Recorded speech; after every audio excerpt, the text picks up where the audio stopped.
अस्सलाम वालेकुम। जैसा कि मैंने पिछली वीडियो में बताया था कि जब हमारे पास कोई मरीज़ आता है जिसको हम डिप्रेशन डायग्नोस करते हैं और ये फैसला करते हैं कि इस मरीज़ का डिप्रेशन इतना शदीद है कि इसको एंटी डिप्रेशन देनी चाहिए, तो 5 ऐसे अवामिल होते हैं जिनके बारे में हम सोचते हैं और गौर करते हैं और उनकी बुनियाद पर फैसला करते हैं कि इस मरीज़ को कौन सी एंटी डिप्रेशन दवा दी जाए। ये 5 अवामिल हैं। उसमें से पहला है इफ़ेक्टिवनेस, यानी कौन सी दवा इसके लिए ज़्यादा मौसर होगी।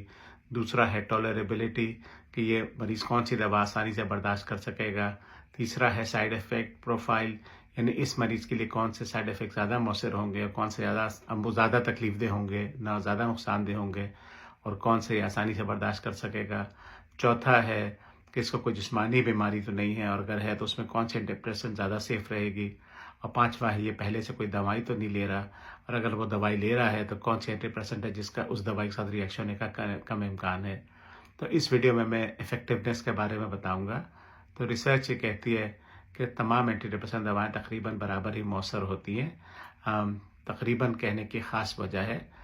तकरीबन की वजह यह है कि 2 तरह के रिसर्च होती है दवाइयों के बारे में। एक तो head to head clinical trials होते हैं। मिसाल के तौर पे आपने मरीज़ों के दो ग्रुप लिए, दोनों ग्रुप्स में 30 मरीज़ हैं, और 30 मरीज़ों को आपने मिसाल के तौर पर सर्ट्रेलिन दी, बाकी 30 को आपने वेनलाफैक्सिन दी।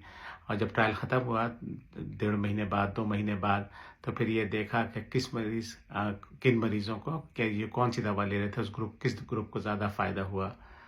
और ये दवा रिसर्च जो है ये कहती है कि तमाम एंटी डिप्रेसेंट दवाएं तकरीबन बराबर ही मौसर हैं और उनमें कोई ख़ास बहुत ज़्यादा फ़र्क नहीं है। दूसरी तरह की रिसर्च वो है जिसमें हम इन तमाम क्लिनिकल ट्रायल्स के रिजल्ट को एक साथ मिला देते हैं, और उससे ये होता है कि मरीज़ों का नंबर चूँकि बहुत बढ़ जाता है। इस वजह से जो है अगर छोटा भी फ़र्क हो, उनमें थोड़ा सा भी फ़र्क हो, तो वो ज़्यादा आसानी से नज़र आ जाता है। इनको सिस्टमेटिक रिव्यू और मेटा एनालिसिस कहते हैं। तो इस तरह की रिसर्च ये कहती है कि जो दवाएं दिमाग में 2 केमिकल्स पे काम करती हैं, मिसाल तौर पे वेनलाफैक्सिन है जो सेरोटोनिन और नोरेड्रेनालिन दोनों पे काम करती है, उस तरह की दवाएं शायद उन दवाइयों से ज़्यादा मौसर हों जो दवाएं सिर्फ एक केमिकल पे काम करती है। मिसाल तौर पे एसएसआरआईज़ हैं, जैसे फ्लोक्सिटिन है, सर्ट्रेलिन है, जो सिर्फ सेरोटोनिन पे काम करती हैं। तो अब सवाल ये पैदा होता है कि अगर हमें पहले से पता है कि जी हो सकता है वो ज़्यादा मौसर हो, तो हम शुरू से क्यों नहीं उसको दे देते वेनलाफैक्सिन को, बाकी दवाएं हम देते ही क्यों हैं। तो इसकी थोड़ी तफसील जो इंशाल्लाह अगली वीडियोस में आएगी। और कुछ पुरानी रिसर्च ये भी कहती है कि जिन मरीज़ों का डिप्रेशन इतना शदीद हो कि उनमें अस्पताल में दाखिले की ज़रूरत पेश आए, जिनको हम हॉस्पिटलाइज्ड डिप्रेस्ड पेशेंट्स कहते हैं, उनमें शायद ट्राइसाइक्लिक एंटी डिप्रेसेंट जैसे कि एमिट्रिप्टिलिन है, इमिप्रामीन है, ये जो